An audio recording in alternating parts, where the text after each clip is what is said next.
अध्याय 293 शून्य तत्व केंद्र। धमाका। जैसे ही लिफ्ट के दरवाजे बंद हुए पूरा शाफ्ट हिंसक रूप से कांप उठा। राघव ने अपनी यांत्रिक क्षमता का उपयोग करके फंसी हुई लिफ्ट को जबरन गति दी और वह तेजी से नीचे उतरने लगी। नीचे से गहरे सड़न और फफूंद की दम घोंटने वाली दुर्गंध ऊपर की ओर उमड़ी। अभी वह सब क्या था? हम सब इस तरह के मतिभ्रम हेलुसिनेशन में कैसे फंस गए? ब्रजेश डर के मारे पीला पड़ा हुआ था। वे सभी कम से कम रेज क्लास शक्ति के उपयोग करता थे, फिर भी कोई भी समय पर प्रतिक्रिया नहीं दे पाया। वे सभी एक साथ इसकी चपेट में आ गए। जो कुछ सेकंड जैसा लग रहा था वह वास्तव में 2 घंटे से अधिक समय तक चला था।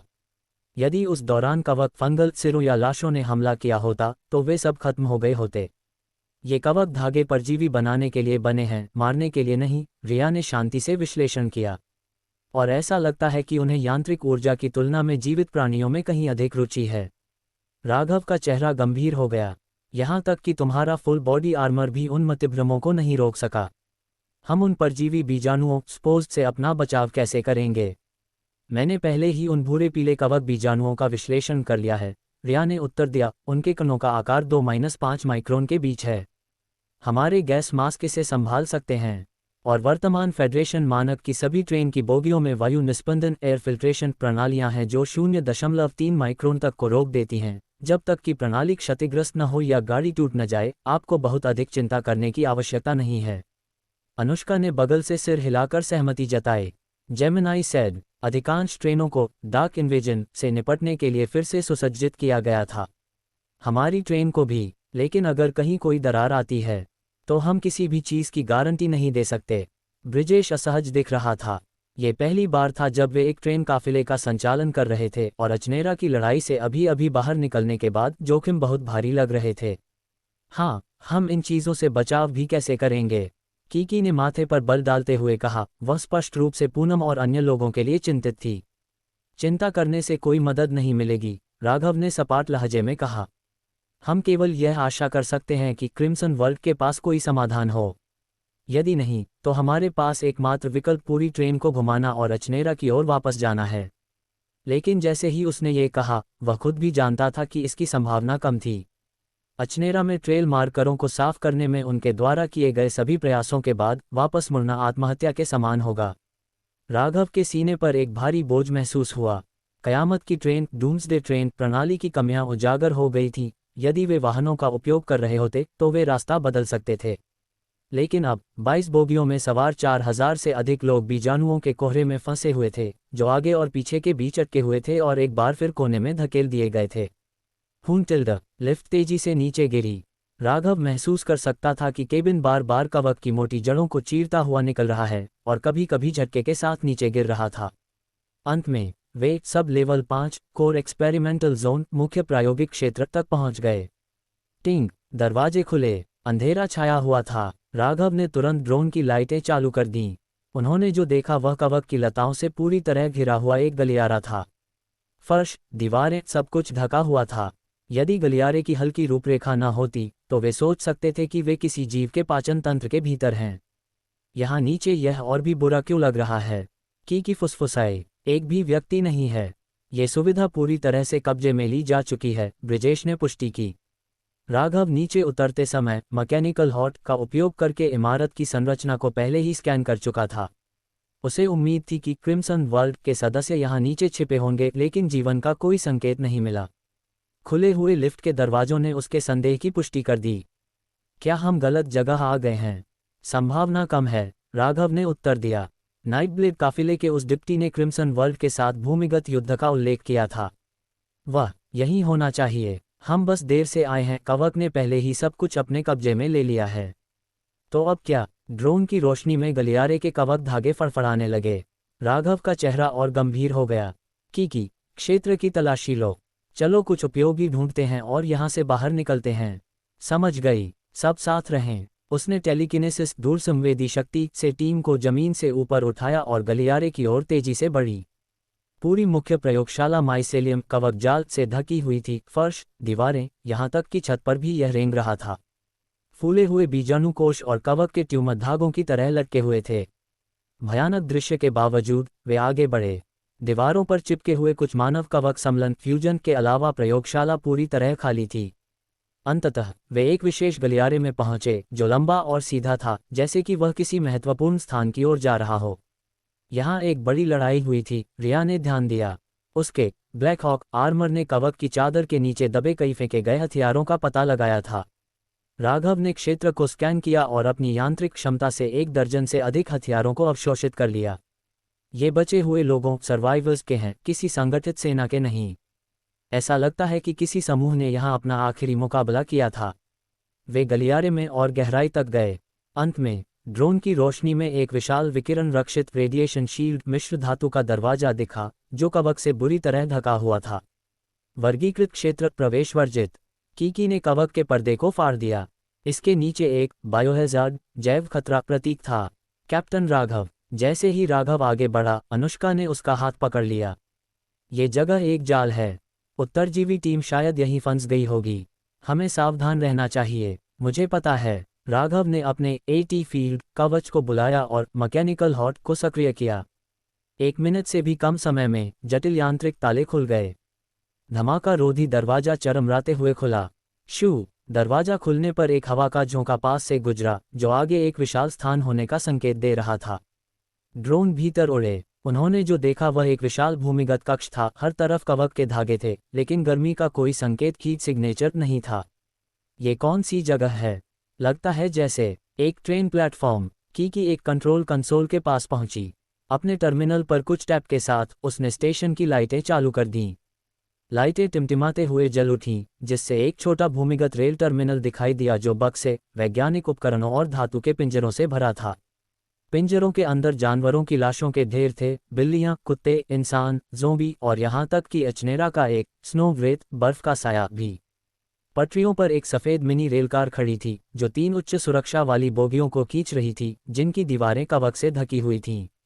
राघव, ये पटरी 5 किलोमीटर बाहर जीरो एलिमेंट सेंटर नामक स्थान तक जाती है, कीकी ने उत्साहपूर्वक बताया। ये हरिपुर मेट्रो लाइन एक और अचनेरा मार्श पर्यटक ट्रैक से भी जुड़ती है। इसका मतलब है हम घाटी के रास्ते शहर से बाहर निकल सकते हैं। राघव की आंखें चमक उठीं। तुम सही कह रही हो। अगर हम इस लाइन को पकड़ते हैं तो हमें 22 किलोमीटर की आपातकालीन पटरी बनाने की ज़रूरत नहीं है। हम हरिपुर स्ट्रीट के खुले सबवे सेक्शन से सीधे इस भूमिगत रेल को जोड़ सकते हैं। हरिपुर स्ट्रीट, वह तो हमसे लगभग 2 किलोमीटर दूर है, अनुष्का ने आश्चर्य से कहा। तो हम ट्रेन को शहर की सड़कों से चलाकर सबवे सुरंग में ले जा रहे हैं। ब्रिजेश के चेहरे पर मिश्रित भाव थे। क्यों नहीं? राघव पहले से ही इस पर विचार कर रहा था। 22 किलोमीटर से तो 2 किलोमीटर बेहतर है। यातायात नियमों की ऐसी की तैसी, ये कयामत का समय है। बस अब ये देखना बाकी है कि पटरी साफ है या नहीं, रिया ने बात जोड़ी। हम पहले जीरो एलिमेंट सेंटर की टोर लेंगे, राघव ने कहा। जेमिनाई सेड, यदि क्रिम्सन वर्ल्ड पीछे हट गई है तो हम टीमों में बट जाएंगे और बीजाणु वाले कोहरे स्पो फॉग से बचने के लिए काफिले को भूमिगत लाइन के माध्यम से ले जाएंगे। अच्छा विचार है, अनुष्का सहमत हुई। तो फिर आगे बढ़ते हैं। 2 ड्रोन आगे उड़ने लगे। राघव ने ट्रेन को स्कैन किया, उसे चालू किया और दरवाजे खोल दिए। अंदर से ट्रेन अजीब थी। पहला डिब्बा एक लग्जरी बिजनेस केबिन था, जिसमें होलोग्राफिक स्क्रीन के साथ प्रथम श्रेणी के हवाई जहाज के पॉड्स जैसी सीटें थीं। जैसे ही राघव ने सिस्टम सक्रिय किया, एक कंपनी का विज्ञापन फिर से चलने लगा। अन्य 2 डिब्बे यात्रियों के लिए नहीं थे। वे खाली उपकरण रैक और आइसोलेशन चैम्बरों पृथक कक्षों से भरे हुए थे। राघव, मुझे जीरो एलिमेंट सेंटर पर कोई डेटा नहीं मिल रहा है। इसके सिस्टम से भी कनेक्ट नहीं हो पा रहा है, कीकी ने अपने टैबलेट पर टाइप करते हुए कहा। शायद अल्मोड़ा की भूमिगत प्रयोगशाला की तरह। नाइटब्लेड के नोट्स के आधार पर यह क्रिम्सन वर्ल्ड के छिपे हुए स्थानों में से एक होना चाहिए। सतर्क रहो। खट। रेलकार आगे की ओर झटकी और गति पकड़ते ही कवच की जड़ों को चीरती हुई निकल गई। ये कवच संभवतः पिछले कुछ दिनों में यहाँ फैला है, रिया ने खिड़की से बाहर देखते हुए कहा। इस स्थिति में किसी भी लड़ाई से बड़े विस्फोट हो सकते थे। तो उन दुश्मनों ने शायद हम पर गोली चलाने की हिम्मत नहीं की होगी, ब्रिजेश ने अनुमान लगाया। कम से कम यह एक जोखिम तो है ही, उसने कहा। अगर कवच में आग लग गई तो बचने का कोई रास्ता नहीं होगा। ट्रेन की रफ्तार बढ़ी। सुरंग धीरे धीरे नीचे की ओर ढलान पर थी और कवच की मौजूदगी कम होती जा रही थी। आगे एक चौड़ा, अच्छी रोशनी वाला टर्मिनल दिखाई दिया। Zero element centre. स्टेशन किलेबंद था। स्वचालित लोडर, डिकॉन्टेमिनेशन, विशाल संक्रमण मुक्ति कक्ष और गार्ड पोस्ट। लेकिन वहां कोई नहीं था। जैसे ही वे नीचे उतरे, एक निर्वात वैक्यूम जैसे दबाव ने उनके कानों को खींच लिया। निरीक्षण क्षेत्र सुनसान थे, लाइटें हरी जल रही थीं, जैसे कि कोई परमाणु रक्षा सुविधा हो। एक फार्मास्यूटिकल कंपनी ने जमीन के नीचे इतना विशाल ढांचा कैसे खड़ा कर लिया? ब्रिजेश ने आश्चर्य से कहा। अभी तो तुमने कुछ देखा ही नहीं है, कीकी ने एक धमाका रोधी दरवाजे की ओर इशारा करते हुए बुदबुदाया। शर्त लगाना चाहोगे कि इसके पीछे एक और डरावनी लैब है? राघव ने उस डरावने और शांत स्टेशन का निरीक्षण किया। अचानक प्लेटफॉर्म पर मौजूद सभी निगरानी कैमरे उनकी ओर मुड़ गए। हम पर नजर रखी जा रही है, बजट। इससे पहले कि उसके शब्द खत्म होते, कोनों से 1 दर्जन से अधिक स्वचालित बुर्ज टरेट्स बाहर निकल आए। लाल लेजर ने उन्हें अपना निशाना बना लिया था। धाएं, धाएं, धाएं। कीकी ने सबसे पहले प्रतिक्रिया दी और टेलीकिनेसिस दूरसंवेदी शक्ति का उपयोग करके सभी को एक तरफ धकेल दिया। गोलियों की बौछार ने उस फर्श को छलनी कर दिया जहां वे खड़े थे। हटो, कीकी ने छर्रों से बचाव के लिए ढाल बनाए और 3 बुर्जों टरेट्स को उखाड़ फेंका। फायर ब्रो ने आग के गोले बरसाए। अनुष्का और ब्रिजेश ने जवाबी हमला किया। राघव ने अपनी यांत्रिक क्षमता का उपयोग करके सभी बुर्जों और कैमरों को शॉर्ट सर्किट कर दिया। कुछ ही सेकंड में सब कुछ बंद हो गया। लेकिन तभी एक और दरवाजा खुला। राघव ने यंत्रों के सक्रिय होने का आभास किया। और आ रहे हैं। उसने अपनी एटी फील्ड ढाल ऊपर की। जजज्ड 4 प्लाज्मा आग पल्स ने ढाल पर जोरदार प्रहार किया। चिंगारियां उठीं। घात लगाकर हमला एम्बुश। राघव को एक परिचित ड्रोन की भिनभिनाहट सुनाई दी। उसने गलियारे को स्कैन किया। 4 लक्ष्य आ रहे हैं। घर्र घर्र 4 काले गोलाकार ड्रोन फॉर्मेशन में उड़ते हुए बाहर निकले और उन पर निशाना साध लिया। कीकी ने उन्हें कुचलने के लिए हाथ आगे बढ़ाया। रुको, मुझे इसे संभालने दो। राघव ने उसे रोका। कुछ ही क्षणों में उसकी यांत्रिक क्षमता ने ड्रोनों पर कब्जा कर लिया। उनके प्लाज्मा हथियार निष्क्रिय हो गए और वे फर्श पर गिर पड़े। यांत्रिक स्कैन पूर्ण प्राप्त। थंडर फाल्कन 2000 अटैक ड्रोन हो गया। उपयोगी डेटा की जांच करो। नियंत्रण के लिए उन्हें फिर से प्रोग्राम करो। कीकी ने वैसा ही किया, लेकिन अपना सिर हिला दिया। सिर्फ स्मार्ट डिफेंस रूटीन है और कुछ नहीं। उसने नियंत्रण प्रोग्राम को फिर से लिखा और ड्रोनों को रीबूट किया।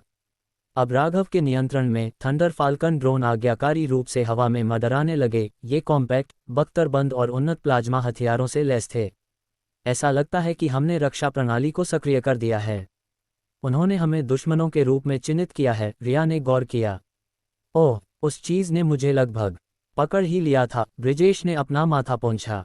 ये ड्रोन उच्च श्रेणी के हैं, फेडरेशन के फाल्कन्स की तुलना में कहीं अधिक उन्नत। राघव के यांत्रिक कौशल की बदौलत। अनुष्का ने सिर हिलाया। लेकिन यह आखिरी जाल नहीं होगा। राघव ने 2 टोही स्काउट ड्रोन गलियारे में भेजे। लाइटें टिमटिमाते हुए जल उठीं। अपनी ढाल ऊपर किए हुए उसने गलियारे में झांका। स्कैन में जीवन का कोई संकेत नहीं मिला, लेकिन गलियारा जालों से भरा था। अचानक अधिक प्लाज्मा विस्फोट हुए, जिन्होंने दोनों टोही ड्रोनों के टुकड़े टुकड़े कर दिए। जेमिनाई सैड, धत। पिघले हुए ड्रोनों के पुर्जे जमीन पर आ गिरे। हर कोई सुन्न रह गया। वह गलियारा मौत का जाल है। आगे स्कैन करते हुए राघव को शरीर और चाल पहचानने वाले स्कैनर, गेयज स्कैनर्स, IR सेंसर, भूकंपीय डिटेक्टर, विस्फोटक रिग और 16 निष्क्रिय थंडर फाल्कन ड्रोन मिले। गलियारे में एक सेल्फ डिस्ट्रक्ट आत्मविनाश प्रणाली भी थी और वह नीचे एक अथाह खाई में खुलता था। लानत है, वह बुदबुदाया। ये तो उच्च स्तरीय सैन्य श्रेणी की सुरक्षा है। एक शोध प्रयोगशाला के लिए इतना सब। ब्रिजेश दंग था। निश्चित रूप से यहाँ कुछ बहुत बड़ा छिपाया गया है, ब्रिजेश ने कहा। कीकी और राघव काम पर लग गए। उसने ड्रोनों को हैक कर उन्हें निष्क्रिय किया, जबकि कीकी ने उनके कोड को फिर से लिखा। 20 मिनट से भी कम समय में राघव ने सब कुछ अक्षम कर दिया। जाल, स्कैनर, विस्फोटक, यहाँ तक कि प्लाज्मा ग्रिड भी। उसने ये पुष्टि करने के लिए नए टोही ड्रोन भेजे कि रास्ता सुरक्षित है, और फिर टीम को अंदर ले गया।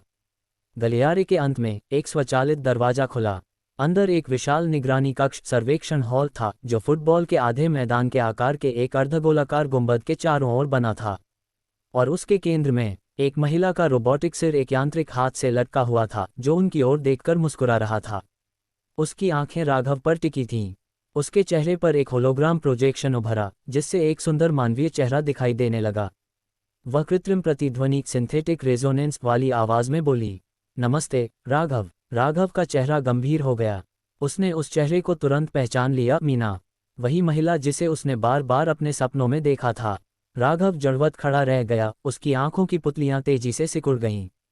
मीना, वह नाम उसके मन के सबसे गहरे कोनों में बसा हुआ था, जो उसे एक भूत की तरह डरा रहा था। एक ऐसा चेहरा जो सपनों में बार बार उभरता था, हमेशा उसकी स्मृति के किनारे पर अलौकिक और अप्राप्य। लेकिन अब वह यहाँ थी, मांस रक्त में नहीं, बल्कि प्रकाश और ध्वनि में पूरी तरह से चित्रित, उसे नाम से पुकारते हुए। तुम कौन हो? तुम मुझे कैसे जानती हो? राघव की आवाज़ धीमी थी, उसकी पकड़ थोड़ी मजबूत हो गई। रोबोटिक सिर स्थिर रहा, होलोग्राफिक चेहरे पर एक कोमल और शांत मुस्कान बनी रही। मैं मीना की चेतना की प्रतिनिधि कॉन्शियसनेस प्रॉक्सी हूँ। जीरो एलिमेंट सेंटर में तुम्हारा स्वागत है, राघव। मैं तुम्हारा ही इंतजार कर रही थी। इंतजार? अनुष्का ने आगे बढ़ते हुए भौहें से कुढ़ीं। तुम्हारा मतलब है कि यह सुविधा हमारी प्रतीक्षा कर रही थी? होलोग्राफिक प्रोजेक्शन ने धीरे से सिर हिलाया। सिमुलेशन एल्गोरिदम ने 97.84% सटीकता के साथ तुम्हारे आगमन की भविष्यवाणी की थी। जहां तक विशेष रूप से राघव की बात है, चेहरा और भी कोमल हो गया। तुम्हारी यांत्रिक प्रतिभा हमारे उत्तराधिकार प्रोटोकॉल, इनहेरिटेंस प्रोटोकॉल में निर्धारित सक्रियण शर्तों से मेल खाती है। उत्तराधिकार प्रोटोकॉल? रिया ने सावधानी से पूछा। क्या यह एक जैविक एआई प्रणाली है या अल्फा स्क्वाड ग्रुप के शोध प्रोजेक्ट का हिस्सा है? सही कहा, zero element centre alpha squad group का सबसे गोपनीय प्रभाग है, और मैं मीना थी, बायोमैकेनिकल कॉन्शियसनेस ट्रांसफर प्रोग्राम, जैव यांत्रिक चेतना हस्तांतरण कार्यक्रम की प्रमुख थी। कीकी ने अपनी आंखें सिकुड़ीं। रोबोटिक सिर की मुस्कान थोड़ी उदास हो गई। मेरा जैविक शरीर 2 साल पहले ही नष्ट हो गया था। अब आप जो देख रहे हैं वह एक सुरक्षित रखा गया डेटा कोड है, जो इस सुविधा के मुख्य चेतना इंटरफेस के भीतर स्थापित है। मेरा एक हिस्सा जीवित है, कोड के रूप में। राघव और करीब आया। तो ये लैब, सुरक्षा प्रणालियां, मौत के जाल, क्या इस डेटा की सुरक्षा के लिए बनाए गए थे, या कुछ और भी है? दोनों। मीना का होलोग्राम रुका, फिर आगे बोला, आपने ऊपर बीजाणु क्षेत्र, स्पोर जोन से लेकर स्वचालित बुर्ज और प्लाज्मा गलियारों तक जो कुछ भी देखा, वह सतह से हमारा संपर्क टूटने के बाद सक्रिय हो गया था। जिस क्षण मेरे जैविक शरीर की मृत्यु हुई, सुरक्षा प्रोटोकॉल ने इसे पूरी तरह से उल्लंघन, ब्रीच मान लिया और पूर्ण अलगाव निर्देश, एब्सोल्यूट आइसोलेशन डायरेक्टिव लागू कर दिया। हम यहाँ मदद के लिए आए थे, राघव ने स्थिर आवाज में कहा, लेकिन अब ऐसा लग रहा है जैसे हम घुसपैठिए हैं। ईमानदारी से कहूं तो, मीना ने कोमल स्वर में कहा, तुम हो। जब तक कि तुम इसके विपरीत साबित न कर दो। अचानक गुंबद में टिक टिक की आवाज गूंजी। फिर एक हल्की गूंज के साथ मुख्य कंसोल जल उठा। कमरे के चारों ओर दर्जनों तैरते हुए होलोग्राफिक पैनल उभरे, जो डेटा स्ट्रीम, नक्शों, बायोसिग्नेचर, यांत्रिक रेखा चित्रों और कयामत की ट्रेन, डूम्सडे ट्रेन के काफिले की तस्वीरों से भरे हुए थे। तुम्हारी ट्रेन, अनंत ट्रेन, इन्फिनिट ट्रेन। मीना की आवाज गूंजी। 4000 से अधिक लोगों का जीवन तुम पर निर्भर है। तुम बीजाणुओं को साफ किए बिना आगे नहीं बढ़ सकते, और तुम सब कुछ दांव पर लगाए बिना पीछे नहीं हट सकते। लेकिन एक तीसरा रास्ता भी है। राघव उन चित्रों को एकटक देखता रहा। कैसा तीसरा रास्ता? जीरो एलिमेंट सेंटर की गहराई में प्रोजेक्ट जेनेसिस स्थित है, एक प्रोटोटाइप बायोमैकेनिकल हाइब्रिड जीव जो क्रिम्सन बीजाणुओं के साथ जुड़ने में सक्षम है और लक्षित न्यूरोशॉक पल्स के माध्यम से उन्हें नष्ट कर सकता है। यह अधूरा था। अब तक सब सतर्क हो गए। रुको, तुम कह रही हो कि तुम्हारे पास ऐसा कुछ है जो बीजाणुओं के कोहरे को साफ कर सकता है? ब्रिजेश की आवाज़ अचानक जगी उम्मीद से कांप उठी। यदि यह काम करता है तो, मीना ने शांति से उत्तर दिया। लेकिन मुझे कैलिब्रेशन पूरा करने के लिए तुम्हारी सहायता की आवश्यकता है। सिस्टम को एक यांत्रिक सिंक्रोनाइजेशन होस्ट की ज़रूरत है, और राघव, केवल तुम्हारा तंत्रिका पैटर्न, न्यूरल पैटर्न ही इसके अनुकूल है। अगर वह सिंक जुड़ जाता है तो क्या होगा? कीकी ने सावधानी से पूछा। मीना का चेहरा कुछ देर के लिए धुंधला पड़ गया, जैसे वह हिचकिचा रही हो। पूर्ण न्यूरल लोड, अत्यधिक संज्ञानात्मक तनाव, कॉग्निटिव स्ट्रेन और स्थायी एकीकरण की संभावना। इसका अर्थ है शायद वह कभी वापस न लौट सके। भूल जाओ इसे। कीकी आगे बढ़ी। तुम चाहती हो कि वह किसी मौत की मशीन से जुड़ जाए और उसका हिस्सा बन जाए? कभी नहीं। मैं किसी पर दबाव नहीं डाल रही हूँ, मीना ने कहा। लेकिन अगर कुछ नहीं किया गया, तो बीजाणु 72 घंटों के भीतर शहर को अपने कब्जे में ले लेंगे। तुम्हारा काफिला जीवित नहीं बचेगा। पूरी टीम पर सन्नाटा छा गया। राघव तुरंत कुछ नहीं बोला। वह मीना के चेहरे को एकटक देखता रहा, वही चेहरा जिसे उसने सपनों में 100 बार देखा था। अब उसे समझ आया कि ऐसा क्यों था।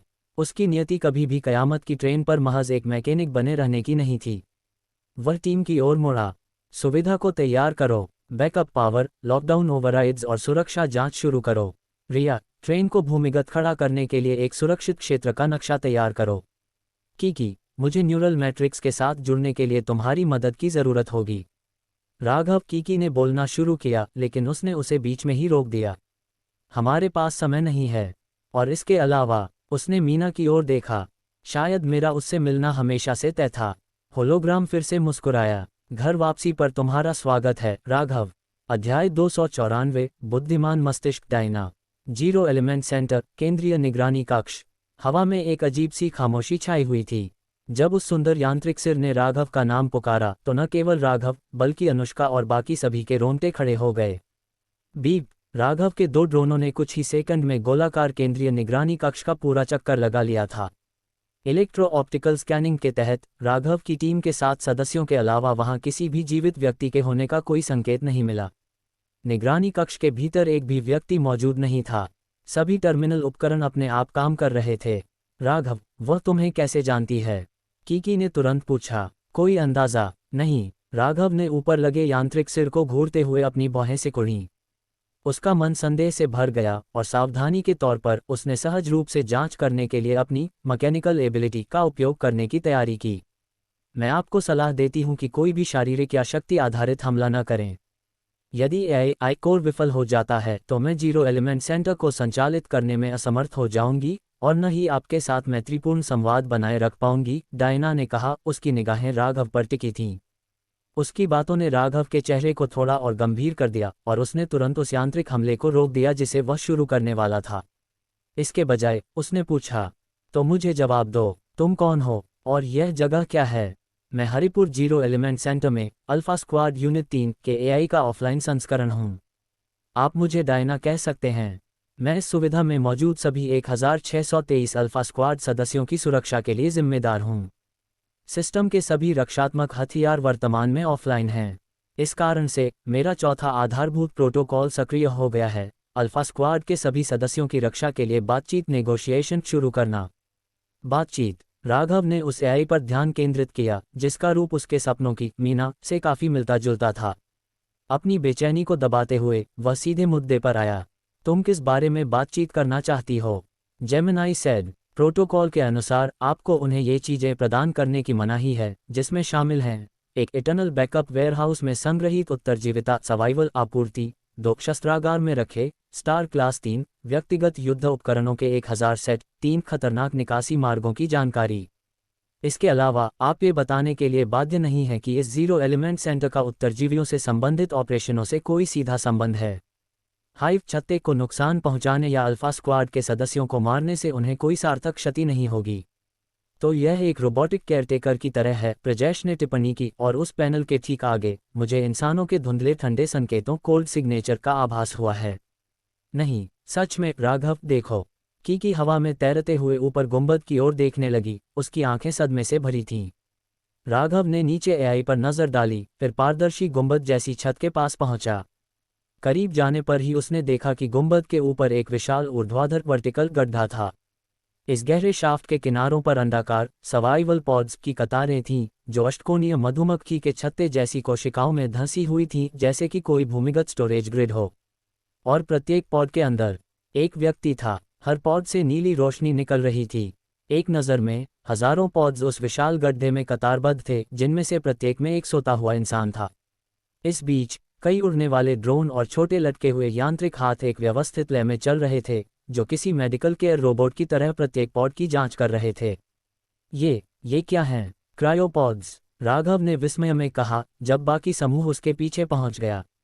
पूरी सुविधा में एक भविष्यवादी भयावहता थी जिसने सभी को दंग कर दिया था। तो क्या पूरा संगठन वहां सो रहा है? ब्रिजेश ने माथा से कोड़ा। शायद वे सिर्फ कयामत से बचने की कोशिश कर रहे हैं, राघव ने शांति से कहा। 100 साल तक सोना ये सबसे बुरा विकल्प नहीं है। 100 साल। कीकी ने अपनी बाहें सिकुड़ीं और उस खाई में झांकने लगी। पोलर नाइट और डार्क इन्वेजन के दौरान 1 साल तक जीवित रहना भी मुश्किल है। 100 साल नामुमकिन। बिल्कुल, ब्रिजेश सहमत हुआ। जब तक कि उन्होंने डार्क इन्वेजन को रोकने का कोई तरीका न ढूंढ लिया हो, या शायद उन्होंने सब कुछ गलत समझ लिया। तभी प्रजाश के व्हाइट ईगल आर्मर के टारगेटिंग सिस्टम ने जूम किया और पॉड्स को स्कैन किया, जिससे कुछ अजीब बात सामने आई। उसने सबसे पास वाले पॉड की ओर इशारा किया। देखो, उनके सिर के नीचे सेंसर के साथ साथ सफ़ेद कवक के धागे फंगल थ्रेड्स भी हैं।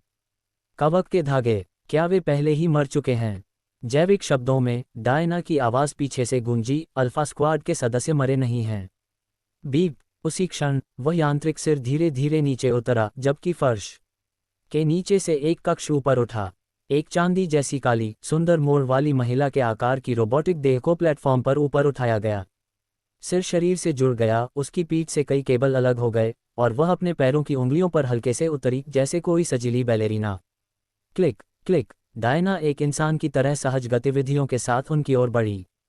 उसका होलोग्राफिक चेहरा भावहीन था। वह बोली, वे शाश्वत जैविक गतिविधि की स्थिति में हैं। ये स्टार एबिस फंगस के गुणों का उपयोग करके अल्फा स्क्वाड ग्रुप द्वारा गुप्त रूप से विकसित किया गया एक उत्तरजीविता समाधान है। ये कवक, जो पोलर नाइट के दौरान डार्क टाइड से इकट्ठा किया गया था, मेजबान के शरीर को पौधों की तरह रेशेदार फाइबराइजेशन बना देता है, लेकिन यह मस्तिष्क को नष्ट नहीं करता है। इसके बजाय यह एक विशेष यौगिक छोड़ता है जो मानव चेतना को माइसेलियम नेटवर्क के माध्यम से जुड़ने की अनुमति देता है, जिसे हम न्यूरल डोमेन नेटवर्क कहते हैं। न्यूरल डोमेन नेटवर्क, कीकी ने भौहें सिकोड़ी। इसका मतलब क्या है? इसे अपनी चेतना को इंटरनेट पर अपलोड करने जैसा समझें। बस ये कवक जाल माइसेलियम के माध्यम से होता है, डायना ने अपने यांत्रिक स्वर में उत्तर दिया। तो इसका मतलब क्या है? अनुष्का ने पूछा। इससे क्या फ़ायदा होता है? ये जीने का एक दूसरा रूप लगता है, राघव ने गंभीर स्वर में कहा। तो तुम्हें लगता है कि यह अमरता है? मैं अनंतता की अवधारणा को नहीं समझती, डायना ने उत्तर दिया। खुद मेरा ही उदाहरण लें। मेरी चेतना स्टोरेज मीडिया और एक क्वांटम प्रोसेसर के भीतर मौजूद है। एक मशीन के रूप में मेरे पास अनंत काल नहीं है। हालांकि मानव जीवन काल की तुलना में मैं अधिक समय तक जीवित रहती हूँ। Neural domain network star एबिस fungus के भीतर मौजूद है, जो एक कवक जीव है और जिसका जीवन काल अभी भी अज्ञात है, लेकिन पोलर नाइट के दौरान तेजी से मरने की तुलना में इसे शाश्वत माना जा सकता है। इसके अलावा शोध से पता चलता है कि एक बार कवक नेटवर्क से जुड़ जाने के बाद मस्तिष्क का डोपामाइन स्राव 5000 से ऊपर रहता है, जो कि चरम यौन सुख के दौरान निकलने वाले डोपामाइन से 10 गुना अधिक है। यह उत्साहपूर्ण स्थिति एक प्रमुख कारण है कि अल्फा स्क्वाड के सदस्य कयामत से बचने के लिए इस पद्धति को चुनते हैं। डायना के स्पष्टीकरण को सुनकर समूह स्तब्ध रह गया।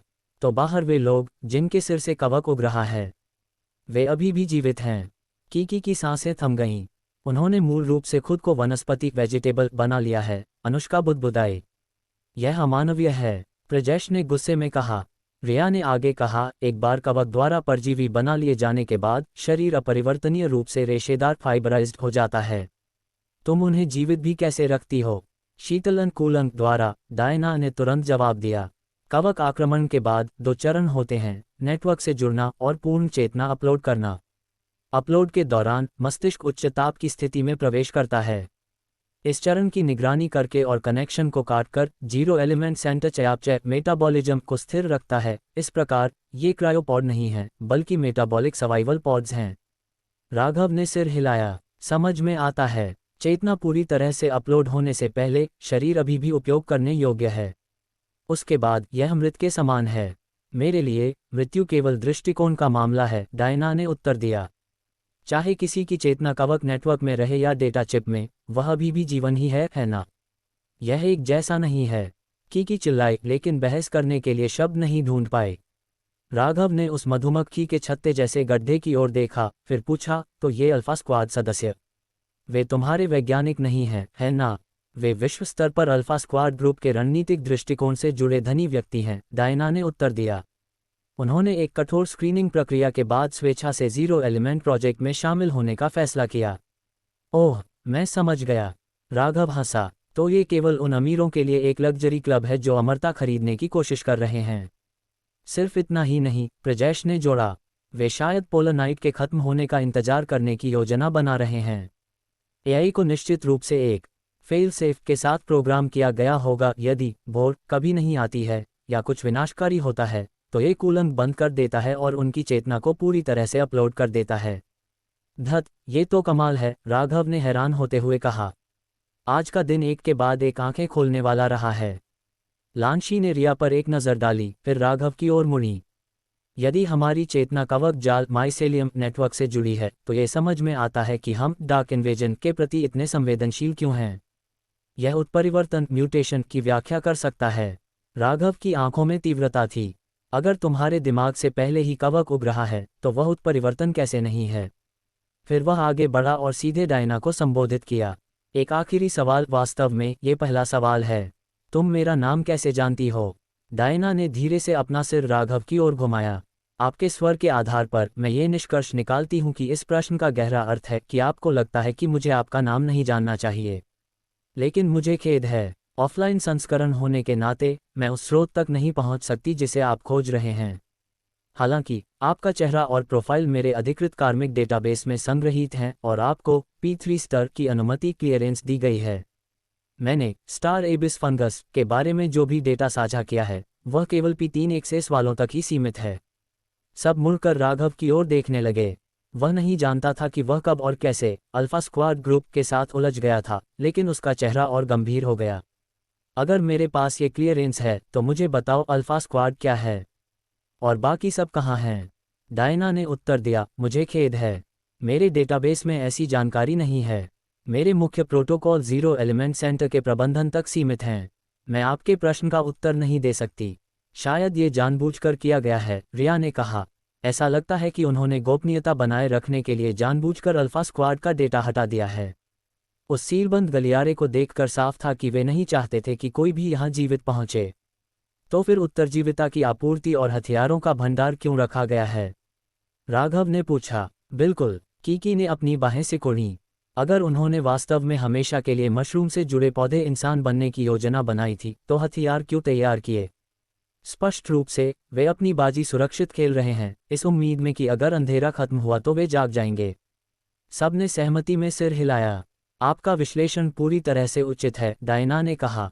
वास्तव में उन संसाधनों का उपयोग शत्रुतापूर्ण घुसपैठ के मामले में बातचीत की संपत्ति नेगोशिएशन असेट्स के रूप में किया जाना तय था। ये सुनकर राघव को उनकी स्थिति की गंभीरता का एहसास हुआ। सब कुछ कितनी पूरी तरह से स्वचालित था। इसे देखते हुए अल्फा स्क्वाड की सेना या तो कवक द्वारा खत्म कर दी गई थी या पहले ही पीछे हट चुकी थी। जीरो एलिमेंट सेंटर पूरी तरह से AI द्वारा संचालित लग रहा था। उसकी यांत्रिक क्षमता मैकेनिकल एबिलिटी के बिना पिछले रास्ते को पार करना असंभव होता। राघव ने फिर से AI की ओर देखा। मैं तुम्हारे साथ बातचीत क्यों करूं? मैं यहाँ के सारे हथियार और आपूर्ति बस ले सकता हूँ। उसने डायना की ओर इशारा किया। तुम्हें भी शामिल करके। वह अपनी ट्रेन प्रणाली चलाने के लिए एक क्वांटम AI की तलाश में था और डायना इसके लिए एकदम सही लग रही थी। उसकी हरकतें सुंदर थीं और यांत्रिकी परिष्कृत। उसका मैकेनिकल हॉट पूरे समय उसे स्कैन कर रहा था और हालांकि प्रक्रिया धीमी थी, लेकिन इसने पुष्टि की कि उसकी आंतरिक संरचना अत्यधिक उन्नत थी। राघव जानता था कि यदि वह कोई हरकत करती है तो वह उसके जोड़ों और पुर्जों पर जबरन नियंत्रण कर सकता है। की नाक सिकोड़ते हुए बोली, बिल्कुल, बातचीत करने के लिए बचा ही क्या है? तुम्हारे पास तो रक्षा कवच भी नहीं है। अगर तुम्हारे लोगों ने पटरियों के साथ छेड़छाड़ नहीं की होती तो हम यहाँ नहीं फंसते। तुमने उत्तरजीवियों पर भी प्रयोग किए। तुम लोग राक्षस हो, हम तुम्हें क्यों छोड़ें? उसकी बातों ने एक दुखती रग पर हाथ रख दिया। अनुष्का के पास खड़ा बुबाई अपनी मुठ्ठियां भींच रहा था, उसका चेहरा गंभीर था। प्रजेश ने उस गड्ढे हाइव पिट में झांका। यह जगह एक ओवन तंदूर की तरह दिखती है। इसे एक बार आग लगा दो और यह हमेशा जलती रहेगी। Gemini said. डायना का चेहरा शांत रहा और उसका स्वर सपाट था। इटर्नल बैकअप वेयरहाउस, शाश्वत बैकअप गोदाम हरिपुर जीरो एलिमेंट सेंटर के भीतर स्थित नहीं है। आप इसे ढूंढ तो सकते हैं परंतु आप वहां से कुछ भी ले नहीं पाएंगे। क्यों नहीं? राघव ने पूछा। हम यहाँ तक पहुँच गए हैं। हम जो चाहें ले सकते हैं, क्योंकि आपके पास केंद्र को नष्ट करने, गोदाम का पता लगाने और सुरक्षित रूप से बाहर निकलने, इन तीनों कामों के लिए पर्याप्त समय नहीं है। राघव की आंखें सिकुड़ गईं। समय? तुम्हारा क्या मतलब है? डायना ने समझाया, भोपाल शहर पूरी तरह से पोलनाइट के प्रभाव में है। अल्फा स्क्वाड की वैधशाला ऑब्जर्वेटरी के अनुसार स्टार एबिस माइसेलियम नेटवर्क हर दिन सक्रिय अवस्था में प्रवेश करता है, जो डार्क टाइड्स काले ज्वार से प्रेरित होता है और 9 घंटों तक सक्रिय रहता है। जब ये समाप्त होता है तो स्काई मशरूम टावर्स भारी मात्रा में अज्ञात कवक ऊर्जा छोड़ते हैं, जो बड़ी संख्या में ईरी एंटिटीज भयानक संस्थाओं को भोपाल शहर की ओर आकर्षित करती है। हम इसे भोजन व्यवहार के रूप में देखते हैं। वर्तमान सक्रिय चक्र 6 घंटे 15 मिनट तक चल चुका है। इसका मतलब है आपके पास 2 घंटे 45 मिनट बचे हैं। सभी के चेहरे के भाव तेजी से बदल गए। क्या ईरी एंटिटीज का झुंड भोपाल शहर आ रहा है। राघव ने अपनी भौहें सिकुड़ी। तो तुम्हारी निकासी योजना, तुम्हारा मतलब यही था? हाँ, डायना ने पुष्टि की। उसने एक विशाल होलोग्राफिक डिस्प्ले दिखाया जिसमें अल्फा स्क्वाड वैधशाला का डेटा प्रदर्शित था। सोल वेव आत्मा तरंग की रीडिंग रिकॉर्ड तोड़ रही थी। भोपाल शहर पूरी तरह से तबाह होने की कगार पर था। तुम हम पर दबाव डाल रही हो, राघव ने कहा। डायना के दृष्टिकोण से उसने उत्तर दिया, आपके पास कोई बेहतर विकल्प नहीं है। मेरी शर्तें आपके हितों का उल्लंघन नहीं करती हैं। जीरो एलिमेंट सेंटर या अल्फा स्क्वाड के सदस्यों को नष्ट करने से भावनात्मक संतुष्टि के अलावा कोई और उद्देश्य पूरा नहीं होगा। यदि आप कार्रवाई करने का इरादा रखते हैं तो मेरा सुझाव है कि सतह पर जल्दी लौटने के लिए बाहरी स्टेशन के आपातकालीन मार्ग का उपयोग करें। कैप्टन राघव, अनुष्का ने सवालिया नज़रों से उसकी ओर देखा। राघव ने धीरे से सिर हिलाया। डायना का प्रस्ताव मूल रूप से मुफ्त लाभ जैसा था। पॉड्स में बंद लोग उसकी चिंता का विषय नहीं थे, लेकिन कुछ था जो उसे खटक रहा था। वह सतर्क रहा। मैं तुम्हारी शर्तें स्वीकार करता हूँ, लेकिन मैं कैसे विश्वास करूँ कि तुम झूठ नहीं बोल रही हो? मुझे कैसे पता चलेगा कि वह वेयरहाउस कोई जाल नहीं है? बीप। तभी एक ड्रोन उनकी ओर उड़ा और नीचे उतरा। उसका हैच खुला, जिससे एक सुरक्षित डेटा ड्राइव जैसा उपकरण दिखाई दिया। इसमें वेयरहाउस के निर्देशांक, कोऑर्डिनेट्स, एक संयुक्त प्रवेश कुंजी, एक्सेस की और सुरक्षित निकासी योजना है। सुरक्षित स्थानांतरण के लिए छिपे हुए मार्ग का अनुसरण करें। कीकी ने इसे टेलीकिनेसिस से पकड़ा और अपने पोर्टेबल टर्मिनल से जोड़ दिया। भोपाल शहर का एक पूरा 3D होलोग्राफिक मानचित्र खुल गया, जिसमें एक जटिल भूमिगत रेल नेटवर्क दिखाई दे रहा था। एक गुप्त लाइन अल्फा स्क्वाड फार्मास्यूटिकल से सीधे जीरो एलिमेंट सेंटर तक जाती थी और वहां से शहर के बाहर एक फ्रेट टर्मिनल, माल ढुलाई टर्मिनल के नीचे एक गुप्त भूमिगत प्रवेश द्वार तक। मुझे पता था। अनुष्का की आंखें चमक उठीं। ऐसा हो ही नहीं सकता कि वे भारी उपकरणों को ढोने के लिए सार्वजनिक सबवे का उपयोग करें। वह फ्रेट टनल ही असली रास्ता है। बिल्कुल। कीकी ने सिर हिलाया, फिर माथा सिकोड़ा। एक सेकंड, तुम्हें कैसे पता कि हम एक ट्रेन के कर्मचारी हैं? डायना ने उत्तर दिया, मेरे रिकॉर्ड दिखाते हैं। राघव, इन्फिनिट ट्रेन काफिले के कप्तान। इसके अतिरिक्त अल्फा स्क्वाड के भूमिगत नेटवर्क के पास आपके डेटा तक पहुंच है। तो क्या भोपाल शहर में अभी भी अल्फा स्क्वाड के लोग हैं? नहीं, डायना ने जवाब दिया। हाइबरनेशन प्रोटोकॉल शुरू करने के बाद सभी बाहरी कर्मचारियों और शोधकर्ताओं को वापस बुला लिया गया था। ब्रिजेश राघव की ओर झुका और फुसफुसाया, कैप्टन, क्या ये संदिग्ध नहीं लग रहा? वह अपने सारे पत्ते हमें सौंप रही है। क्या उसे डर नहीं है कि हम उसे धोखा दे देंगे? सहमत हूँ, ब्रिजेश ने कहा। अजीब लग रहा है। आसान समाधान है। राघव ने कीकी से चाबी ली, ब्रिजेश के कंधे पर हाथ रखा और उसके कान में कुछ फुसफुसाया। Gemini said. ब्रिजेश की आंखें फटी की फटी रह गई। समझ गया, उसने जवाब दिया। फिर वह कांच की दीवार की ओर मुड़ा और फायर फिस्ट, अग्नि मुष्टि का प्रहार किया। फूश। एक चांदी जैसी आकृति बिजली की गति से आगे बढ़ी और समय रहते ब्रिजेश की कलाई पकड़ ली। धमाका। कंट्रोल हॉल में आग का एक गुबार उठा। ब्रिजेश ने ऊपर देखा और डायना को पाया, जिसने प्रभावशाली गति से उसे रोक लिया था। उसका यांत्रिक हाथ ऊपर उठा और उसकी कलाई पर एक प्लाज्मा तोप, प्लाज्मा कैनन बनने लगी। प्रोटोकॉल 2, हाइव छत्ते का कोई विनाश नहीं और अल्फा स्क्वाड सदस्यों को कोई नुकसान नहीं। आपके कार्य एक खतरा हैं। मैं क्लिक कड़क। उसका वाक्य बीच में ही कट गया। उसका पूरा शरीर जकड़ गया, उसके जोड़ जाम हो गए। प्लाज्मा तोप की ऊर्जा खत्म हो गई। मैकेनिकल कंट्रोल, यांत्रिक नियंत्रण। धड़ाम। इससे पहले कि डायना समझ पाती कि क्या हो रहा है, अनुष्का तेजी से आगे बढ़ी और उसके चेहरे पर एक जोरदार मुक्का जड़ा। उस प्रहार के वेग ने उसे एक मिसाइल की तरह हवा में उड़ा दिया और वह एक विशाल मशीन से जा टकराई। हर तरफ चिंगारियां फैल गईं। अध्याय 295, मशरूम टावर। जैसा मैंने सोचा था, वह कोई साधारण हाउसकीपर नहीं है। कीकी हवा से नीचे उतरी और राघव के बगल में खड़ी हो गई। इससे पहले कि उसकी बात पूरी होती, डायना घने धुएं के बीच से उठकर खड़ी हो गई। उसके सिर पर लगा होलोग्राफिक प्रोजेक्शन तेजी से टिमटिमाया और फिर मीना के रूप में बदल गया। उसका स्वर अभी भी ठंडा और सपाट था। आप बातचीत के लिए सहमत हो चुके हैं और शर्तें प्राप्त कर चुके हैं। कृपया तुरंत यहाँ से चले जाएं। Zero element hive Makalu mountain tower के कवक जड़ तंत्र, माइसेलियल रूट सिस्टम से जुड़ा हुआ है। आग लगने की कोई भी घटना अनियंत्रित विस्फोटों का कारण बनेगी। गणना के आधार पर आपके जीवित रहने की दर 0% है। जाहिर तौर पर अनुष्का के पिछले मुक्के का असर अभी भी था। डायना के चेहरे का आर्मर थोड़ा धंसा हुआ था और उसमें दरारें थीं। हालांकि इसे देखकर राघव और अनुष्का दोनों ने अपनी भौहें सिकोड़ीं। राघव जानता था कि अनुष्का के प्रहार कितने शक्तिशाली थे, एक विंग डीमन की खोपड़ी चकनाचूर करने के लिए पर्याप्त, फिर भी वे इस रोबोट के चेहरे को बड़ा नुकसान पहुंचाने में विफल रहे थे। आखिर यह सामग्री कितनी भयानक रूप से टिकाऊ थी।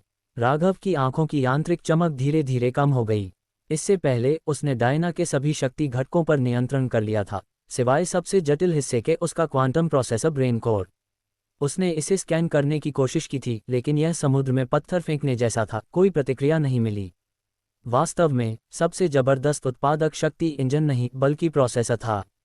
राघव ने मन ही मनाह भरी। फिर भी जब तक वह उसकी गति प्रणाली मोशन सिस्टम को नियंत्रित कर सकता था, डायना से होने वाला खतरा काफी कम था। अब जो बात उसे उत्सुक कर रही थी वह थी उसकी बनावट। ये स्टारफ्लीट की किसी चीज जैसी नहीं लग रही थी। मुझे अपना प्रोटोकॉल 4 बताओ और मैं चला जाऊंगा। राघव इस बात से पूरी तरह वाकिफ था कि वे सर्वाइवल पॉड्स कवक जड़ तंत्र से जुड़े हुए हैं। उसने जानबूझकर प्रजेश को उसे उकसाने के लिए कहा था। अब डायना की प्रतिक्रिया देखकर वह शांति से बोला। डायना ने यांत्रिक रूप से अपना सिर घुमाया और भ्रम में राघव की ओर देखती हुई प्रतीत हुई। प्रोटोकॉल 4, जब जीरो एलिमेंट सेंटर के सभी रक्षा उपाय विफल हो जाते हैं और घुसपैठिए मानव होते हैं, तो समझौता कॉम्प्रोमाइज प्रोटोकॉल शुरू करें। अल्फा स्क्वाड सदस्यों के अधिकतम अस्तित्व को सुनिश्चित करने के लिए बातचीत के माध्यम से सभी संसाधन प्रदान करें। लगता है तुम सही थे, राघव, जेमिनाई सेड। प्रजेश ने ताली बजाई और आगे बढ़ा। एक कॉम्प्रोमाइज प्रोटोकॉल मूल रूप से दया की भीख मांगने वाला प्रोटोकॉल है, रिया ने कहा। यहाँ की सुरक्षा अभेद्य है। पिछला घात एम्बुश निश्चित रूप से इसी ने किया था, लेकिन चूंकि आपने फाटकों और सुरंगों को तोड़ने के लिए अपनी मैकेनिकल एबिलिटी का उपयोग किया, इसलिए एआई को अब हमें रोकने का कोई दूसरा रास्ता नहीं दिख रहा। उसके पास कोई विकल्प नहीं बचा था। राघव ने सिर हिलाया। सतर्क रहने में कोई बुराई नहीं है। ऐसा लगता है कि यह जगह वास्तव में कोई गुप्त रिकवरी सेंटर है। चलिए समय बर्बाद नहीं करते। अनुष्का, बोबाई, ब्रिजेश। उसने अनुष्का की ओर देखा। हम अलग हो जाएंगे। तुम तीनों ट्रांसपोर्ट ट्रेन लो और रास्ते की जांच करो। कीकी, प्रजेश, तुम उस बैकअप एक्सेस पॉइंट से ऊपर जाओ और अनंत ट्रेन, इन्फिनिट ट्रेन पर वापस पहुंचो। काफिले को पीछे ले जाकर कार्गो स्टेशन के माध्यम से फिर से प्रवेश कराओ। हमें जल्द से जल्द भोपाल शहर छोड़ना होगा, अन्यथा हम अगले कवक सक्रियता चक्र माइसेलियल एक्टिविटी साइकिल तक भूमिगत फंसे रहेंगे। पोलर नाइट में 30 घंटे रुकना। कुछ भी हो सकता है। जितनी जल्दी हम निकलेंगे उतना अच्छा होगा। अनुष्का ने सिर हिलाया। ठीक है, चलो ऐसा ही करते हैं। और तुम्हारा क्या? कीकी ने पूछे बिना नहीं रह सकी। मैं और डायरेक्टर सुकांत डायना पर नज़र रखने के लिए यहीं रुक रहे हैं। हम आपकी निकासी में सहायता करेंगे। ये भूमिगत सुविधा और एक रहस्यमयी महिला के चेहरे वाली यह हाउसकीपर राघव को बेचैन कर रही थी। वह 2 कारणों से रुकने की योजना बना रहा था।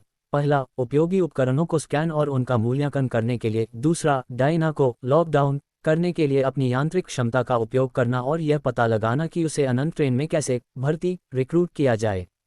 कीकी ने गंभीरता से सिर हिलाया। ठीक है, फिर सावधान रहना। मैं पूनम को ढूंढने जा रही हूँ। योजना तैयार होने के बाद अनुष्का बोबाई और ब्रिजेश के साथ तुरंत निकल पड़ी।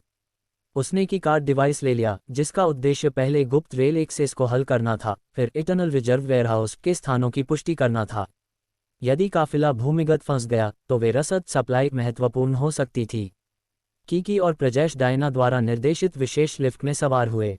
अल्फा स्क्वाड फॉर्मा में उनके द्वारा नीचे की गई 5 मंजिलों के विपरीत ये लिफ्ट 1 दर्जन से अधिक मंजिल ऊपर गई। जब वह अंततः रुकी तो उनके ऊपर एक गोलाकार स्वचालित ग्राउंड हैच धीरे से खुला। जैसे जैसे वे ऊपर उठे, रेत और मलबे की बौछार हुई।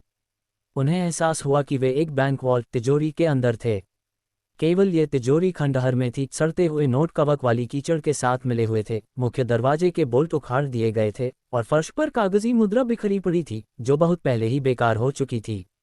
कीकी ने अपनी टेलीकाइनेटिक शील्ड उठाए और प्रजेश को भूरे पीले बीजाणु कोहरे के बीच से ले गई। बैंक से बाहर निकलकर खुली सड़क पर उड़ गई। नज़ारा एक धुंधला पीला कोहरा था।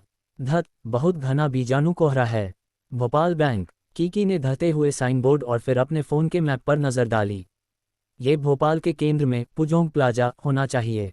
यहाँ एक लंबा टीवी ऑब्जर्वेशन टावर होना चाहिए। वह प्रजेश के साथ ऊपर उड़ी, इमारतों से काफ़ी ऊपर। जैसे जैसे वे ऊपर चढ़े, कोहरे से टावर की विशाल छाया उभरी। लेकिन वे जितना करीब आए, दृश्य उतना ही विचलित करने वाला होता गया। पुजोंग प्लाजा के केंद्र में 468 मीटर का स्टील संरचना वाला भोपाल टीवी टावर अब पूरी तरह से कवक की लताओं माइसेलियल वाइन्स में जकड़ा हुआ था। इसका स्टील फ्रेम धड़कते हुए भूरे लाल तंतुओं से ढका हुआ था, बिल्कुल रक्तवाहिकाओं की तरह। हर कुछ सेकंड में ये जैव दीप्तिमान बायोलुमिनेसेंट पल्स उत्सर्जित करता था, जिससे पूरे शहर में फैले कवक जाल पर जैव विद्युत संकेत बायोइलेक्ट्रिक सिग्नल्स भेजे जाते थे। दूर से ये किसी राक्षसी परग्रही पेड़ जैसा लग रहा था। जब कीकी और प्रजेश ने नीचे देखा तो उनके चेहरे पीले पड़ गए। वह क्या बला है? प्लाजा अब 1 लाख से अधिक मानव रूपी कवक जीवों से भरा था, जो सभी एक विशाल जड़ संरचना में विलीन हो गए थे। उनकी रीढ़ और शरीर का निचला हिस्सा कवक जाल फंगल कार्पेट के साथ मिल गया था।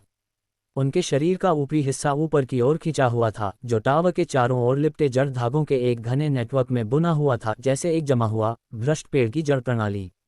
ये किसी दानव लोक जैसा है, प्रजेश ने गंभीरता से बुदबुदाया। ये निश्चित रूप से वही मकालू माउंटेन टावर होना चाहिए जिसका डायना ने उल्लेख किया था। ये एबिसल माइसेलियम नेटवर्क का केंद्र हो सकता है। कीकी और भी ऊपर उठी। बीजाणु कोहरा थोड़ा कम हुआ, लेकिन वे जितना ऊपर गए उतना ही अंधेरा होता गया।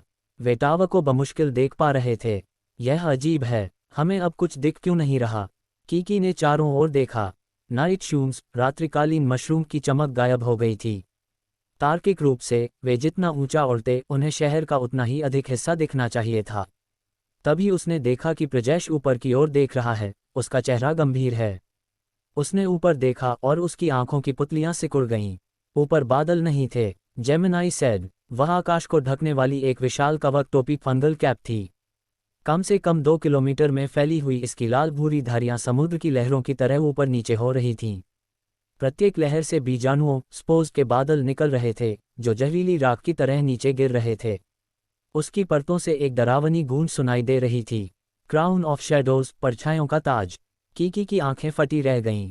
ये तो एक विशाल मशरूम है, एक आदमखोर मशरूम, प्रजेश ने गंभीरता से कहा, जो जड़ों की तरह इंसानों को खाता है। एक असली राक्षस। कीकी ने बीजाणुओं से भरी सड़कों की ओर नीचे देखा और उन कवक वाली लाशों के समंदर को याद किया। उसने प्रजेश को पकड़ा। चलो यहाँ से। उन क्रिम्सन मेंबर्स को अभी भी लगता है कि वे इस कचरे के साथ जुड़कर अमर जीवन का आनंद लेंगे। मूर्ख कहीं के। वे उस विशाल कवक टोपी के नीचे से तेजी से बाहर निकल गए। प्रजेश ने एक बार पीछे मुड़कर देखा, उसकी आंखों में जटिल भाव थे। इस बीच अनुष्का बुबाई और ब्रिजेश के साथ गुप्त मार्ग पर भूमिगत ट्रेन चला रही थी। ट्रेन काली सुरंगों में शोर करती हुई दौड़ रही थी, उसकी हेडलाइट्स अंधेरे को चीर रही थीं। हम जितना गहरा जा रहे हैं, जड़ प्रणालियां उतनी ही कम मिल रही हैं। यही हमारा सबसे अच्छा निकास मार्ग होना चाहिए, अनुष्का ने तनावपूर्ण चेहरे के साथ कहा। यदि डायना ने कवक सक्रियता चक्रों माइसेलियल एक्टिविटी साइकिल के बारे में जानकारी न दी होती, तो इस समय पटरियों को साफ करने के लिए जनशक्ति का उपयोग करना आत्महत्या के समान होता। ये एबिस नेटवर्क की भक्षण प्रक्रिया को सक्रिय कर देता और पोलर नाइट के दौरान अनगिनत भयानक संस्थाओं ईरी एंटिटीज को बुला लेता। तब यूनाइटेड ट्रेन के पास बचने का कोई मौका नहीं होता। अच्छा है कि ये कवक डार्क मार्क्स उत्सर्जित नहीं करते। वह और भी बुरा होता, ब्रिजेश ने जोड़ा। तुम सही कह रहे हो। मुझे लगता है कि ये अर्ध पौधे, अर्ध जैविक डाक जीव हैं। वे भयानक संस्थाओं के लिए पोषक तत्व भी पैदा करते हैं, अनुष्का ने कठोरता से कहा। जिसका अर्थ है, ये पूरा शहर एक विशाल लाइट हाउस प्रकाशस्तंभ है। उसने बुबाई की ओर देखा और समझ गई कि उसके पहले के कहने का क्या मतलब था कि वह हर दिशा से सब कुछ महसूस कर सकता था। पूरा यिजिन शहर एक विशाल कवक जाल माइसेलियल नेटवर्क था। वापस जीरो एलिमेंट सेंटर में राघव ने रिया को उपयोगी जानकारी के लिए निगरानी प्रणालियों सर्वेक्षण सिस्टम की जांच करने को कहा। इस बीच उसने डायना को बंद लॉकडाउन रखा और क्षेत्र को स्कैन किया। मेरे गति घटक मोशन कॉम्पोनेंट्स किसी अज्ञात नियंत्रण प्रकार की क्षमता से बाधित प्रतीत होते हैं, डायना ने कहा। उसका शरीर थोड़ा कांप उठा, एड़ियां संतुलन बनाए रखने के लिए खुद को समायोजित कर रही थीं। राघव की आंखों में यांत्रिक क्षमता मैकेनिकल एबिलिटी की चमक कौंधी। वह इस हाउसकीपर रोबोट का परीक्षण करने के लिए मुड़ा, जो किसी कलाकृति की तरह सुंदर थी। 2035 में ब्लू प्लैनेट फेडरेशन ने ह्यूमनॉइड रोबोट रेगुलेशन एक्ट पारित किया था, जिसमें नैतिक और सामाजिक चिंताओं के कारण सेवा भूमिकाओं में मानव जैसे रोबोटों पर प्रतिबंध लगा दिया गया था। सिमुलेटिव रोबोटिक्स कंपनियों के शेयर गिर गए, कारखाने बंद हो गए, सर्विस रोबोट वापस बुला लिए गए। तब से रोबोट कृत्रिम अंगों प्रोस्थेटिक्स के अलावा डिज़ाइन में पूरी तरह से औद्योगिक रहे थे। चाहे वे मेकर्स हो या पावर सूट, सभी रूप के बजाय कार्य फंक्शन ओवर फॉर्म के सिद्धांत पर चलते थे। लेकिन डायना पूरी तरह से मानव रूपी थी, जिसका मॉडल एक बैलेरिना पर आधारित था। उसकी छाती, कमर और मुद्रा का कोई यांत्रिक उपयोग नहीं था, वह विशुद्ध रूप से कलात्मक थी। उसने स्पष्ट रूप से नियमों का उल्लंघन किया था, फिर भी उसकी युद्ध शक्ति अपार थी। उसका शरीर एक ऐसी सामग्री से बना था जिसे राघव ने पहले कभी नहीं देखा था, हाइपरकार्बन एग्रीगेटेड अलॉय। ये सामग्री अत्यधिक ऊर्जा अवशोषण और कठोरता प्रदान करती थी, फिर भी इतने सुंदर और लचीले मोड़ बना सकती थी। ये बिल्कुल खौफनाक था। तुम्हें किसने बनाया? क्या तुम्हारा रूप किसी वास्तविक व्यक्ति पर आधारित है? राघव ने डायना से पूछा। मेरे पास वह जानकारी नहीं है। मैं आपके प्रश्न का उत्तर देने में असमर्थ हूँ। हालांकि यदि आपको लगता है कि मेरा होलोग्राफिक रूप अनुचित है, तो आपका एक्सेस स्तर आपको मुझे अपनी दृश्य उपस्थिति को संशोधित करने या होलोग्राफिक प्रोजेक्शन को अक्षम करने का आदेश देने की अनुमति देता है। तो तुम्हें कम से कम ये तो पता होगा कि इस भूमिगत अनुसंधान सुविधा में कितने लोग शामिल थे, वे कौन थे और योजना क्या थी, है ना? क्षमा करें। डायना के जोड़ फड़कने लगे, जो राघव के यांत्रिक नियंत्रण का विरोध कर रहे थे। मैं वह जानकारी प्रदान करने में असमर्थ हूँ। मेरा एकमात्र कर्तव्य हाइव कोर और क्रिम्सन सदस्यों की सुरक्षा करना है। राघव ने उसकी ओर देखा और कहा, क्या होगा अगर यह जगह ही खत्म हो जाए? क्रिम्सन यूनिट 3 क्वांटम ब्रेन के ऑफलाइन संस्करण के रूप में मेरी क्वांटम क्षमता 8192 है, जो $2 की गणना शक्ति के बराबर है। हालांकि मैंने human in the loop learning मानव हस्तक्षेप आधारित शिक्षण नहीं की है, और इसलिए मानवीय भावनाओं, धोखे, संवेदना या रणनीतिक संघर्ष से जुड़े मामलों में मेरे पास न्यूनतम निर्णय क्षमता है। विश्लेषण के आधार पर मैं मुझे युद्ध के लूट के माल के रूप में ले जाने के आपके इरादे का पता लगाती हूँ। हाँ, राघव ने अपनी भौहें सिकुड़ी। तो तुम इसके बारे में क्या करने की योजना बना रही हो? डायना की यांत्रिक आंखें राघव पर टिकी थीं। क्रिम्सन फॉर्मा मुख्यालय में आपके प्रवेश के बाद से मैंने निम्नलिखित जवाबी उपाय किए हैं, जिनमें शामिल हैं लेकिन सीमित नहीं हैं। सभी सुलभ सुरक्षा द्वारों को खोलना, प्रयोगशाला के पिंजरों को छोड़ना, विद्युत उत्तेजना के माध्यम से प्रांगण के मेगाफंगस को सक्रिय करना और जीरो एलिमेंट सेंटर की रक्षा प्रणाली को तैनात करना। इनमें से कोई भी सफल नहीं रहा। इसके आधार पर मेरा आकलन है कि दोनों लक्ष्यों जीरो एलिमेंट सेंटर की रक्षा करना और घुसपैठियों को बेअसर करना को प्राप्त करने की संभावना अब 1% से भी कम है। मुझे इस सुविधा से हटाने का आपका प्रयास मेरे मुख्य निर्देश का उल्लंघन है। मैं विरोध करूंगी। यदि जीरो एलिमेंट सेंटर और क्रिम्सन सदस्य नष्ट हो जाते हैं, तो मेरा उद्देश्य शून्य हो जाएगा और मैं पुनर्प्राप्ति प्रोटोकॉल की प्रतीक्षा करते हुए स्वतोपनी निद्रा हाइबरनेशन में चली जाऊंगी। तो ये सब तुम्हारी ही करतूत थी, राघव ने उसकी ओर देखते हुए ठंडे स्वर में कहा। वह अब थोड़ा फंसा हुआ महसूस करने लगा था। उसका क्वांटम मस्तिष्क ऐसी चीज थी जिसे वह न तो स्कैन कर सकता था और न ही नियंत्रित। उसकी एकमात्र आशा ये थी कि उसके सिस्टम को ओवरराइड करने और उसे ट्रेन में लाने में सक्षम हो सके। इतनी गणना शक्ति के साथ वह अनंत ट्रेन के अधिकांश परिचालन संबंधी मुद्दों को हल कर सकती थी, और उसकी युद्ध क्षमताएं भी कम नहीं थीं। वह रसद सप्लाई की तुलना में कहीं अधिक मूल्यवान थी। राघव, रिया की आवाज़ अचानक गूंजी। यहाँ आओ, जेमिनाई सेड। वह रिया के पास पहुंचा, जो एक निगरानी टर्मिनल संचालित कर रही थी। उसने अपने ब्लैक हॉक आर्मर इंटरफेस को कनेक्ट किया था और तेजी से डेटा का खजाना निकाल लिया था। देखो, रिया ने स्क्रीन की ओर इशारा किया, जहां सर्वाइवल पॉड्स में रहने वाले व्यक्तियों की प्रोफाइल और उनके वर्तमान शारीरिक आंकड़े प्रदर्शित थे। इनमें से लगभग 60% व्यक्ति पहले ही ब्रेन डेड मस्तिष्क रूप से मृत हो चुके हैं, लेकिन उनके शरीर अभी भी बाहरी कार्डियोपल्मोनरी ऑक्सीजनेशन हृदय फेफड़े की ऑक्सीजन प्रक्रिया से गुजर रहे हैं, जो तापमान और चयापचय को बनाए रखता है। Brain dead? राघव ने भ्रमित होकर पूछा। क्या इसका मतलब वही है जिसे उसने चेतना अपलोड कॉन्शियसनेस अपलोड पूरा होना कहा था? मुझे यकीन नहीं है कि उनकी चेतना अपलोड हुई है या नहीं, रिया ने शांति से कहा। उसने अपनी आदत के अनुसार अपने हाथ कोट की जेबों में डालने की कोशिश की, लेकिन चूंकि वह कवच पहने हुए थी, इसलिए उसने गलती से अपने हाथ राघव की जेबों में डाल दिए। प्रोटीन विकृतीकरण, प्रोटीन डिनेचरेशन का क्या मतलब है? राघव ने पूछा। इसका मतलब है कि उनके दिमाग पक गए हैं। उद्धरण चिन्ह उद्धरण चिन्ह। मानव मस्तिष्क मूल रूप से एक नाजुक बायोप्रोसेसर है। गणना जितनी तीव्र होगी, वह उतना ही गर्म होगा। याद है उस हॉल में हमें कैसे मतिभ्रम हेलुसिनेशन हो रहा था? दिमाग जितनी तेजी से गणना करता है, मतिभ्रम उतना ही वास्तविक लगने लगता है। आपको यहाँ तक महसूस होता है कि समय तेजी से बीत रहा है। उसने आगे कहा, केवल 2 घंटे का वह अनुभव ब्रेकर थ्रू लेवल के शक्ति उपयोगकर्ताओं के लिए भी तंत्रिका और मानसिक अधिभार ओवरलोड पैदा करने के लिए पर्याप्त है। तुम इसके परिणामों की कल्पना कर सकते हो। राघव ने कांच की दीवार के पीछे उस हाइव पिट की ओर देखा। तो इन लोगों ने माइसेलियम के गुणों का उपयोग करके किसी प्रकार की काल्पनिक नींद में प्रवेश करने की कोशिश की, लेकिन ऐसा करते हुए शायद अपने दिमाग ही जला लिए। रिया ने कंधे उचकाए। सामान्य मानव स्तर के डोपामिनर्जिक आनंद के 10 गुना आउटपुट को केवल 5 सेकंड तक बनाए रखना सुखद हो सकता है, लेकिन इसे 5 मिनट तक करने की कोशिश करो। राघव का चेहरा काला पड़ गया। रिया की उपमा ने उसकी रीढ़ में बेचैनी पैदा कर दी। वह वापस डायना की ओर मुड़ा। तुम्हारी नज़र में यही सुरक्षा है? ये लोग तो पहले ही मर चुके हैं। डायना का चेहरा शांत रहा। उसकी आवाज़ वही यांत्रिक महिला स्वर थी। जैसा कि मैंने कहा, मैं मृत्यु को उस तरह नहीं देखती जैसे आप देखते हैं। चेतना जीवन का मूल है। शरीर केवल एक पात्र वेसल है। मानव मस्तिष्क एक पात्र के रूप में उच्च स्तरीय गणनाओं को नहीं संभाल सकता। पात्र को बदलना मेरे लिए अपने क्वांटम प्रोसेसर को अपग्रेड करने से अलग नहीं है। मेरा प्रोटोकॉल क्रिम्सन सदस्यों के शारीरिक रूपों की रक्षा करना है। जहां तक एबिसल माइसेलियल नेटवर्क में उनकी चेतना की बात है, वह मेरे अधिकार क्षेत्र से बाहर है। तकनीकी रूप से कहें तो यह उस घुसपैठ करने वाली इकाई का हिस्सा है। क्या? राघव कुछ क्षणों के लिए स्तब्ध रह गया। तुम्हारा मतलब है, जब तक उनके शरीर जीवित हैं, तुम्हारा काम पूरा हो गया? इसे समझने का यह एक तरीका है। मेरा प्रोग्रामिंग प्रोटोकॉल इसी तरह लिखा गया है। रिया ने उसकी जेब से अपना हाथ निकाला और गंभीरता से कहा, मैं इसके तर्क को समझती हूँ। जैविक दृष्टि से यह सही है।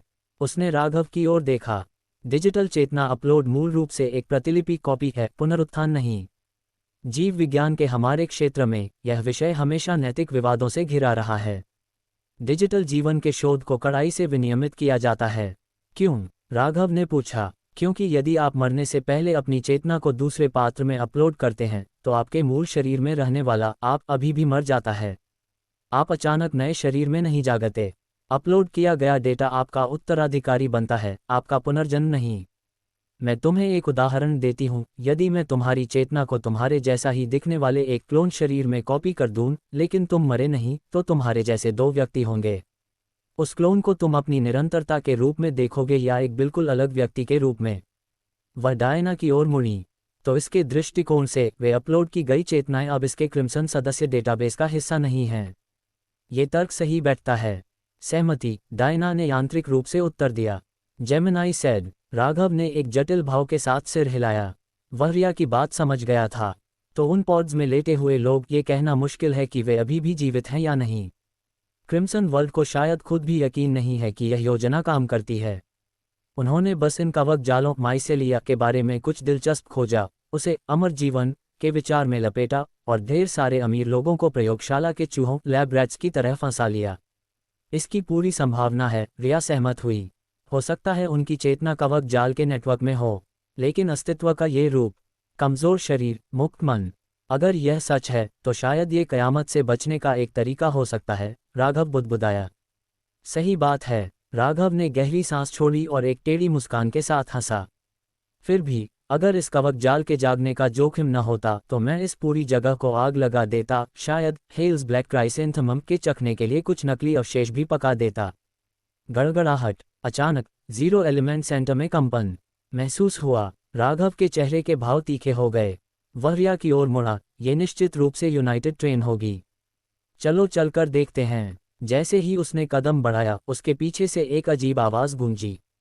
राघव, तुम्हें इस समय शहर नहीं छोड़ना चाहिए। मेरी सलाह है कि यहीं भूमिगत रहकर अगले कवक सक्रियता चक्र के समाप्त होने तक आराम करो। राघव ठिठक गया और झटके से पीछे मुड़ा। डायना 5 मीटर दूर खड़ी थी। उसके सिर पर लगे प्रोजेक्शन ने एक बार फिर मीना का चेहरा बना लिया था। वह सीधे उसकी ओर देख रही थी। एबिस जोन नंबर 5 के कॉप्स शेफिड्स शवों के चरवाहे पिछले ज्वार चक्र के दौरान इस क्षेत्र में सक्रिय थे। यदि आप अभी कदम उठाते हैं और डार्क मार्क की चपेट में आ जाते हैं, तो आप उन्हें अपनी ओर आकर्षित कर लेंगे। आप बच नहीं पाएंगे। क्या? राघव की आंखें सदमे से फटी रह गईं, सिर्फ कॉप्स शेफर्ड्स के बारे में मिली जानकारी की वजह से नहीं, बल्कि इसलिए क्योंकि डायना अब केवल एक रोबोट नहीं लग रही थी। लेकिन जैसे ही उसने बोलना चाहा, डायना के चेहरे के भाव एक बार फिर शून्य हो गए। उसकी आवाज़ वापस उसी बर्फीले यांत्रिक स्वर में बदल गई। मैं आपका मतलब नहीं समझ पा रही हूँ। क्या आप चाहेंगे कि मैं मृत्यु पर अपना दृष्टिकोण फिर से दोहराऊं? तुमने अभी जोन 5 के कॉप्स शेफर्ड्स का जिक्र किया था। डायना रुकी, फिर उत्तर दिया, मैंने अपने सिस्टम लूप में एक कीवर्ड ट्रिगर शब्द संकेत का पता लगाया है। वह वॉयस कमांड 6 घंटे और 12 मिनट पहले उत्पन्न किया गया था। तब से वह डेटा मिटा दिया गया है। इस घटना को एक शत्रुतापूर्ण घुसपैठ के रूप में वर्गीकृत किया गया है। सिस्टम की अखंडता बनाए रखने के लिए अब मैं सिस्टम रीबूट प्रक्रिया शुरू करूंगी। जैसे ही उसने बोलना समाप्त किया, मीना का होलोग्राफिक प्रोजेक्शन गायब हो गया। डायना की सभी यांत्रिक इकाइयां बंद हो गईं। राघव की यांत्रिक क्षमता मैकेनिकल एबिलिटी ने पुष्टि की उसने वास्तव में एक रीबूट अनुक्रम शुरू कर दिया था। अभी क्या हुआ? वह संदेश प्रिया हैरान होकर पास आए। राघव की भौहें तन गईं और उसके विचार तेजी से दौड़ने लगे। किसी ने 6 घंटे और 12 मिनट पहले डायना के भीतर एक वॉयस कमांड फीड किया था। वह संदेश स्पष्ट रूप से उसके लिए था, जिसका अर्थ था किसी को 6 घंटे से भी पहले से यह पता था कि राघव यहां पहुंचेगा। 6 घंटे पहले राघव अभी भी पोलनाइट के आसमान के नीचे अनंत ट्रेन इन्फिनिट ट्रेन पर गहरी नींद में सो रहा था।